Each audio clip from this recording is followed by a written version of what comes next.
Moi, c'est Dr. Maurice Ye. My name is Maurice Ye. I'm a GP and a researcher in Burkina Faso, and I would like to thank the Pierre Fabre Foundation for this invitation. I feel very pleased, but it's also a great honor for me to be here and present this project, MOSAN. Mobile health, this is what it means. It's an acronym for mobile health. It's a technological project because we use different apps, and thanks to these apps, we can send text messages, but also we can rely on a good mobile phone coverage. So this means that we can improve the governance and the different pre-requirements in terms of end users. And thanks to the IC and IT, well, we can also roll this out to different areas. Now, as you've said, this is not only something which concerns young mothers, infants, and babies, but it's also very much in line with all the treatments that we provide HIV patients with, especially in the area of Nouna. We decided that we would screen the most vulnerable populations. As you can see here on this slide, we have a high rate of maternal mortality, but also babies and infants mortality, 85 for 1,000 births. This is due to the fact that we don't have the appropriate infrastructures. This means that we have to continue improving coverage for mother and child health care, especially HIV, and this using mobile phones in rural environments. We have to have more equity in terms of access to these care. And we also have to provide all these people with mobile phones if we can too. So as I said before, we're trying to focus on the pregnant women, on babies who don't usually get the information they need, but they don't get the health care they require, either for financial reasons, either because they live in very remote areas, or either because they just don't want to. This is why we have a specific platform. This is the architecture of the platform, which combines different means. So you have the health centers, that's a portal that you can see here. We have a specific software which is dedicated to this portal and which ties in all the different users. So to start with, we have pregnant women who can be constantly in contact with the platform. We also have doctors or GPs, and we have these doctors working on the platform and through the health care centers in rural areas where we don't have caregivers. So this as to make sure that the different rural communities, that is to say almost 90% of these persons are completely illiterate in the rural communities. So rural communities are really searching for this kind of platform. This is why we decided to roll this out. We have 100 messages which can be disseminated. It can be either vocal messages, it can either be a text message, it can be in the different African languages or local languages, which is another advantage.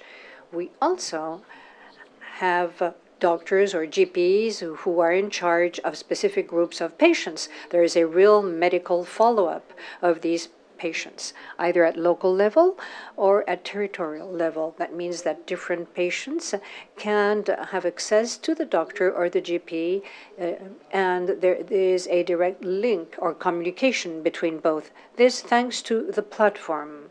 These are the operators who work with us. We have national operators working on this platform. As you can see here, this is what it looks like. This is the kind of mobile phone we propose. We don't have a smartphone because it's too costly, but we have a phone which is not as expensive, but also provides the patients and users with vocal message because, as I said before, we have many illiterate persons. And you see here that you can contact the health center and the platform. Here are the stakeholders. This is what we call a mahem, that is to say the whole group of people who have been trained for this. It's a kind of users, community, people who have been trained so as to use the platform, work on the platform. We have very many challenges we're going to have to confront in the future. To start with, synchronization of CSPS, that is to say, we only have a 3G connection. We have to make sure that all people who are involved in this project are synchronized, that they're all connected with the same system. We have less than 50% of our calls which fail because we don't have the appropriate connection. And therefore, we're going to have to spread this out. And this is a problem which is linked to the damages of the phone which are damaged that we cannot replace. So this is another constraint we're going to have to take stock of. So replacement of damaged phones. In specific contexts, we don't have the power supplies we need for that. It can be solar energy, and in that case, well, we have solar plants, and that helps. But in other areas, we don't even have that. So how can we work in a context like Burkina Faso, where we don't have all these means at hand? We're going to have to try to extend this system and these services, and we're going to have to rely on our partners. And this is why I would like to thank the Ministry of Health of BFA and all of the people who have helped us with the Mosan project. Wonderful. That's a wonderful project. And congratulations. Now, a small, tricky question. Do you have in mind some messages which have been sent? For instance, when you have to send a reminder to a woman and just to let her know that she can give birth freely in a hospital, do you have any messages in mind? Could you tell us about these messages and the content of the messages? Answer: yes, I can give you an answer. Well, in French, for instance, when someone calls the platform, the app responds and says, good morning or good afternoon, you have just given birth in this health center. We remind you that the next appointment will take place in a week from now. This is an example of messages for women who have just given birth, but we also have other kind of messages. For instance, good morning, we remind you that you have a medical appointment this afternoon or tomorrow, and please don't forget because this is very important for your health. So we have 60 different messages and different contents that we can send to our users. More than 60 messages in 5 languages, which is very important in our country, of course, and which are being very closely selected by your platform and according to the pathologies that you want to cover. There's another question which crops up now.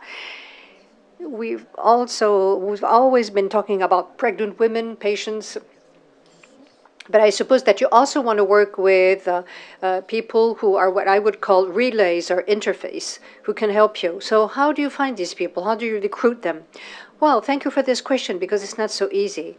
And what we've tried to do when we set up this project is to find people who could help us for local maintenance, because people who are in the group that I've just shown, that is to say people who are trained for this platform, are not always available, and they're not always at the right place and at the right moment. So they can't really be in charge of maintaining the system.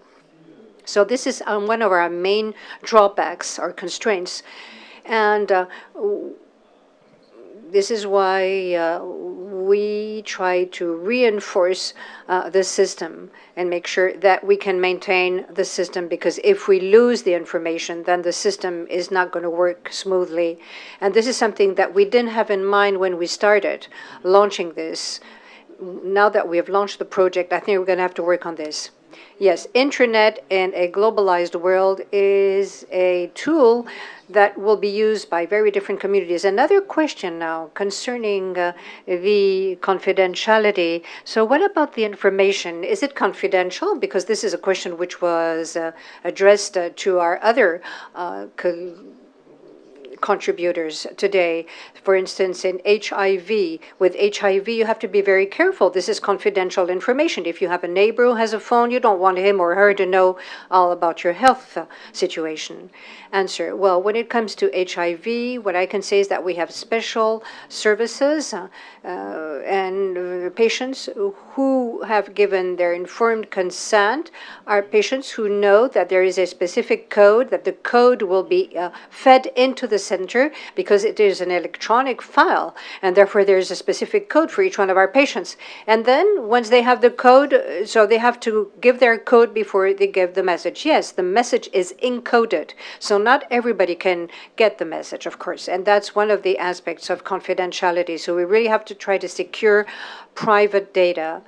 And this, before we launched the project, we wanted to make sure that we would not fail in securing all the private data that people receive through the system.